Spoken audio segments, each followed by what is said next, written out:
talk to me about your experience on the website. How was it you applied? Was it through the website? Did you receive an email? Yeah. What made you come on and apply? So actually, I was doing research about various UK scholarships, and I found the website link in a compilation list. I was going through every single one, Yeah. and I read the requirements for this one, and I was like very surprised that the submission was only 200 words, I believe. Because out of all of the scholarships that I've applied in the past, they usually require like 5-page essays. So this was like a really different from the rest, and it actually forced me to be very concise and very intentional. So I found the application process to be super straightforward, and I almost had to check if this was a real website. Because I know that some of them are like, there could be scams out there, but I'm glad it was real. Yeah, and do you know what? You hit the nail on the head because it is almost too good to be true when you think about all you need is a few words. But you are right. Yeah, It makes you really drill down on why you're applying for this and essentially why you're doing your master's study. So talk to me about where you're studying yeah. then, and how you're getting on with those studies currently. So currently I'm in Cardiff, studying at Cardiff University. I started my program in international journalism, and this is my first time in the UK. Okay. And how have you found it? Is it has it been a game changer for you? Is it, oh, have you been to Europe before? Have you left Europe? Where are you from initially? I'm from Toronto, Canada. Okay. Had you left Canada before? I have, but never really in this side of the world. Yeah. Must have been a Yeah. big change for you then. I mean, how have you found it in terms of adapting? Obviously adapting to the culture. It's a very different culture, although the UK and Canada are Yeah. very similar in their ways. It is luckily Canada's very laid back. I've been before, and it's it Yeah. has its similarities. But moving to a new country and moving to a city you don't know is a big capital city, meeting students Uh-huh. you've never met in your life before as well. That must be a big change for you. It was a big change, but I will say I feel like when you're in a master's program, the people that come to do the master's, they're from all over the world, all different backgrounds, different ages even. And it's such a diverse group that you feel like kind of comforted in knowing that no one really fits a single category, Yeah. and you're all there to achieve the same thing, which is to get your education.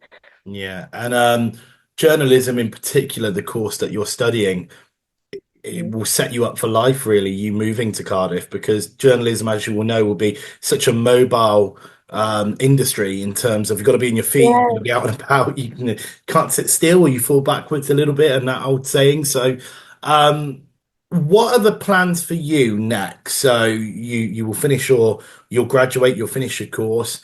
Are you looking to stay in Wales in Cardiff, or are you looking to head home? What's next for you?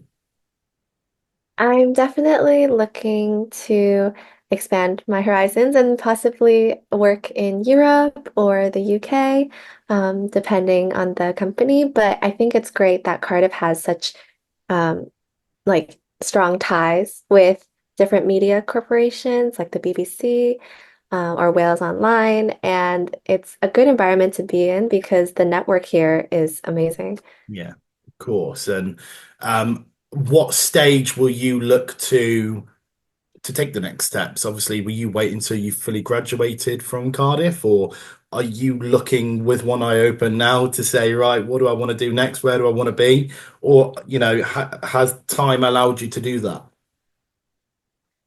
I think actually, as I go through this course, the course has opened my eyes to different opportunities that I could pursue, different fields. Like you said, it's talking about how journalism is evolving. So it's actually kind of preparing us to be self-sustainable, as well as like um, primed for potential professional work. And talk to me just briefly about the £2,000 bursary. We were chatting off air a moment ago about how important that is and how a substantial amount it Mhm. is. How important is and how much will that help you moving forward? And what would you recommend to future students who are thinking about applying for this? How important it is to enable you to do what you need to do and what you want to do? I think that for anyone who is considering pursuing a master's degree, it's obviously a very difficult decision to make because there is a financial risk there. You're investing a lot of not just your money, but also your time. And you can't be sure at the beginning if that risk is going to pay off. So when you know that there are available like opportunities of financial assistance, I think it lessens the burden of that risk and it helps you like consider if you truly want to do this master's despite the financial aspect of it. So before you apply for your master's, definitely research any available opportunities near you that you qualify for, just so you know if you can proceed with this decision in a stable way, because obviously you don't want to start your master's without having any financial fallback or alternative planning. I think the most important thing about all of this is the quick turnaround. And I'm sure you will agree when you first received the email with the award, which was Yeah. fantastic, to already have the Mhm. University of Cardiff send over an invoice to Postgrad Solutions. And by the end of the year, that £2,000 be paid off your tuition fees is unbelievable. That happens so Yeah. quickly.